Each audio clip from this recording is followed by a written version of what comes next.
আসসালামু আলাইকুম রহমতুল্লাহ। বাইরে কারে কইবেন, কি কইবেন?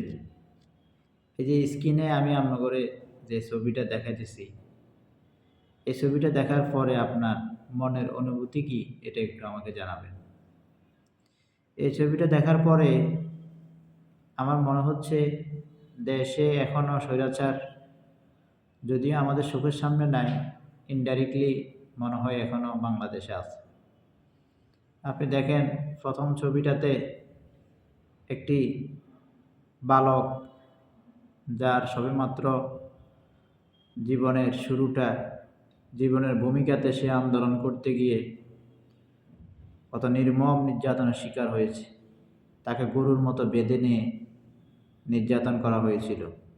সেটা পুরো পৃথিবী অবাক চোখে সেটা দেখেছিল।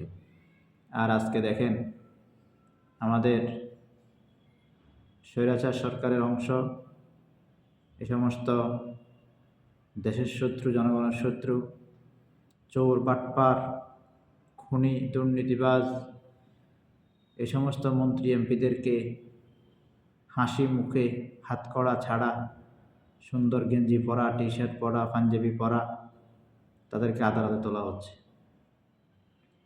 তারা হাসি মুখে নাদুস নুদুস চেহারা নিয়ে তারা আজকে আদালত পড়ায় আসতেছে। এটা দেখার পরে শহীদদের মা, এটা দেখার পরে ৫ই আগস্টের আগে যারা হত্যাযজ্ঞের শিকার হয়েছেন, নির্মম নির্যাতনের শিকার হয়েছেন, যারা এখনও পঙ্গুত্ব বরণ করে আছেন, সে সমস্ত ভাইরা এই সমস্ত ছবি দেখার পরে তাদের হৃদয়ের অবস্থাটা কি হয়, তারা নিজেদের মনকে কি বলে সান্ত্বনা দেয়, এটার ভাষা আমার আজ জানা নেই। আমি স্বরাষ্ট্র মন্ত্রণালয়ের দায়িত্বে যিনি আছেন তাকে বলবো, আপনি অতি সত্বর এই সমস্ত পাপী, দেশের টাকা লুণ্ঠনকারী, এ সমস্ত মানুষ হত্যাকারী কথিত মন্ত্রীদেরকে, তারা যেভাবে মানুষের সাথে আচরণ করেছে, তাদের যেভাবে শাস্তি হওয়া দরকার, তারা গ্রেপ্তারকৃত আসামি, প্রমাণিত খুনি, তারা হাতকড়া ছাড়া এইভাবে সুন্দর চেহারা নিয়ে, সুন্দর অবয়ব নিয়ে, নাদুস নুদুস ভাব নিয়ে তারা আদালত ফাড়ায় আসবে। এদেশের মানুষ এটা কখনো মেনে নেয় না, এদেশের মানুষ এটা কখনো সহ্য করতে পারে না।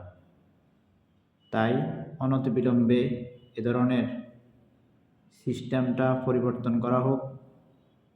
আগে যেভাবে আলেম ওলামাদেরকে, মাদ্রাসার স্টুডেন্টদেরকে কথিত জঙ্গি নাটক সাজিয়ে মামুনুল হক সহ অনেক বড় ওলামায়ে কেরামদেরকে হাতে পায়ে রশি বেঁধে ডান্ডা বড়ি পরিয়ে আদালত পাড়ায় তোলা হয়েছিল, আজকে এদেরকে ডান্ডা বেড়িতে দূরের কথা, ন্যূনতম তাদের হাতে হ্যান্ডকাপ পর্যন্ত জাতি দেখে নেয়।